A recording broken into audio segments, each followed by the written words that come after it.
قرآن نے کہا ہے ما اصابہ من مصیبت الا باذن اللہ، کوئی مصیبت نہیں آتی سوائے اللہ کی مرضی کے، اللہ کی اجازت سے ہی آتی ہے۔ ومن یؤمن باللہ یہدی قلبہ، جس نے اللہ پہ ایمان رکھا وہ اس کے دل کو ہدایت دے دے گا، رائٹ؟ تو یہ ایک طرف بات کی ہے۔ پھر دوسری طرف کہا ہے کہ تم پر جو بھی مصیبت آئی فمن انفسکم، وہ تمہاری اپنی وجہ سے آئی۔ تو دو متضاد باتیں کی جا رہی ہیں۔ ایک کہا جا رہا ہے جو مصیبت آتی ہے اللہ کی طرف سے آتی ہے، دوسری طرف کہا جا رہا ہے جو مصیبت آئی تمہاری وجہ سے آئی، تمہاری اپنی وجہ سے آئی۔ لیکن قرآن کی باتوں کو سیاق سے سمجھے بغیر بات لگتا ہے متضاد ہو رہی ہے۔ سیاق سمجھ میں آ جائے تو بات سمجھ میں آ جاتی ہے۔ اللہ تعالیٰ نے کہا ہے کچھ مصیبتیں ایسی ہیں جس پہ ہمارا کوئی کنٹرول نہیں۔ کچھ مصیبتیں ہیں جیسے موسم ہے، طوفان آ گیا، طوفان پہ انسان کا کوئی کنٹرول نہیں۔ آپ گاڑی ٹریفک میں چلا رہے ہیں، آپ سارے قوانین کا اہتمام کر کے سپیڈ لمٹ کے اندر، لین کے اندر چلا رہے ہیں، کسی ٹرک نے پھر بھی آپ کو آ کے مار دیا، اس میں آپ کا کوئی کنٹرول نہیں تھا، ٹھیک ہے نا؟ آپ اچھی بھلی اپنی جاب کر رہے ہیں، آپ دیانتی سے کام کر رہے ہیں، لیکن آپ کی جاب پھر بھی وہ کینسل ہو جاتی ہے، آپ کو فائر کر دیا جاتا ہے، اس میں آپ کی کوئی غلطی نہیں تھی۔ کچھ چیزوں میں کچھ مصیبتیں ایسی ہوتی ہیں جس میں آپ کا سرے سے کوئی عمل دخل نہیں ہوتا، لیکن وہ آپ پر آ جاتی ہیں۔ جیسے کسی کا برتھ ڈیفیکٹ ہوتا ہے، یا کسی کی پریگننسی فیل ہو جاتی ہے، مس کیریج ہو جاتی ہے، اور چیزیں ہو جاتی ہیں دنیا میں صحت کے حساب سے، فیملی لائف کے حساب سے ہو جاتی ہیں جو ہمارے کنٹرول سے باہر ہیں۔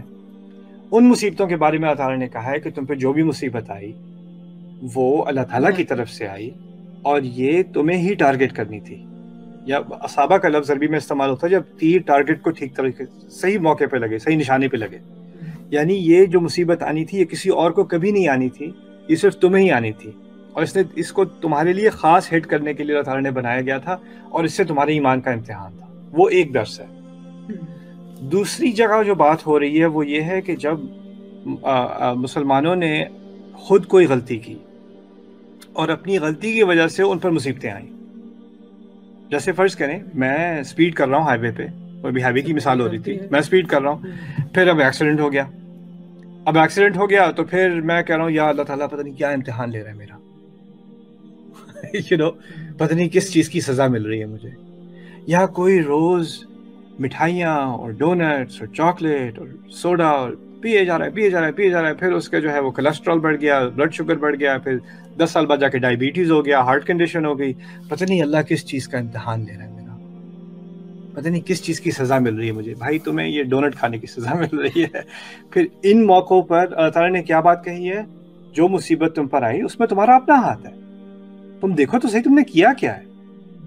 تو ہم کیا کرتے ہیں کہ جن چیزوں میں ہمیں پرسنل رسپانسبلٹی لینی ہوتی ہے، میں نے پڑھائی نہیں کی، میں فیل ہو گیا، میں نے تیاری نہیں کی، میرا انٹرویو اچھا نہیں گیا، اس میں اللہ تعالیٰ کی طرف سے مصیبت لانے کی کیا بات ہے، رائٹ؟ ہم اس میں اپنی پرسنل رسپانسبلٹی لیتے نہیں ہیں، اور پھر کرتے کیا ہے کہ ہمیں کسی مسٹیریس کوئی بہت ہی نامعلوم سی چیز ہے، پتہ نہیں کیا ہوگی، جس کی سزا ہمیں اللہ تعالیٰ دے رہا ہے، اور پھر ہم اللہ تعالیٰ کے ایمان کی اوڑ میں آ کے خود رسپانسبلٹی، خود ذمہ داری لینے پہ سے انکار کر دیتے ہیں۔ تو ان دونوں چیزوں کا اللہ تعالیٰ نے ذکر کیا ہے، کچھ چیزوں کا ڈائریکٹلی، اور یہ تو ہم لاجیکل سی بات ہے، جو طالب علم پڑھائی نہیں کرے گا وہ امتحان فیل کرے گا، وہ اللہ تعالیٰ کی طرف سے امتحان، وہ عذاب نہیں ہے، اس نے اپنے آپ کو عذاب میں ڈالا ہے، ٹھیک ہے نا؟ لیکن اس میں جو شروع میں جو بات کی تھی اس کو بیلنس کرنے کی ضرورت ہے۔ ایک ہے انگلش میں کہتے ہیں کاز اینڈ افیکٹ، یعنی اگر میں گلاس کو ٹیبل سے پش کروں گا تو وہ نیچے گر کے گرے گا، وہ دنیا کا کاز اینڈ افیکٹ ہے، ٹھیک ہے؟ وہ لاجیکل سی بات ہے، سمجھ میں آتی ہے۔ لیکن ایک کاز اور افیکٹ ہے جس کا غیبی دنیا سے تعلق ہے، اور وہ شروع میں ہم نے بات کی تھی۔ اگر آپ کسی کا دل دکھائیں گے اس کو کمتری کا احساس دلانے کے لیے، تو اس چیز کا غیب میں ایک افیکٹ ہوگا، اور ہو سکتا ہے کہ اس کا افیکٹ بعد میں جا کر ہو کہ آپ کی جاب چلی جائے، ہو سکتا ہے کہ آپ کا بزنس فیل ہو جائے، اس کا آپ کی بزنس انویسٹمنٹ سے تعلق نہیں ہوگا، شاید اس کا آپ کی آپ کی کوالیفیکیشن سے تعلق نہیں ہوگا، شاید اس چیز کا تعلق کسی روحانی چیز سے، روحانی کرائم سے ہے۔ وہ کیا ہے کہ آپ نے کسی کا دل دکھایا تھا، اور اس کا اثر یہ نہیں ہے کہ فوراً ہو جائے گا، ہو سکتا ہے 10 سال بعد ہو سکتا ہے 20 سال بعد ہو، اور یہ ایک حقیقت ہے، روحانی حقیقت ہے کہ انسان کی زندگی میں جن چیزوں میں کچھ چیزوں میں اللہ تعالیٰ نے اس کا ذکر کیا ہے، ان میں جو کامن چیز کیا ہے، کسی اور کو تکلیف دینا، کسی اور کا دل دکھانا۔ کسی اور کا دل دکھاوا تو ہو سکتا ہے اللہ تعالیٰ اسی دنیا میں کوئی نہ کوئی، کسی نہ کسی طریقے سے مصیبت میں ڈال دے. لیکن وہ مصیبت بھی اس کو میں پھر بھی اس کو عذاب نہیں کہتا, کیونکہ اوور آل پرنسپل کیا ہے قرآن کا کہ دنیا کی ساری صورتحال امتحان ہے, اور اگر مشکل امتحان میں ڈالا بھی ہے تو وہ بھی ہمیں سیدھا کرنے کے لیے, وہ بھی عذاب نہیں. عذاب صرف آخرت میں ہی ہے ایکچولی. اور اس عذاب کا اس دنیا کا جو عذاب ہے وہ صرف قوموں پر آتا ہے جب وہ تباہ ہو جاتی ہیں, بالکل برباد ہو جاتی ہیں.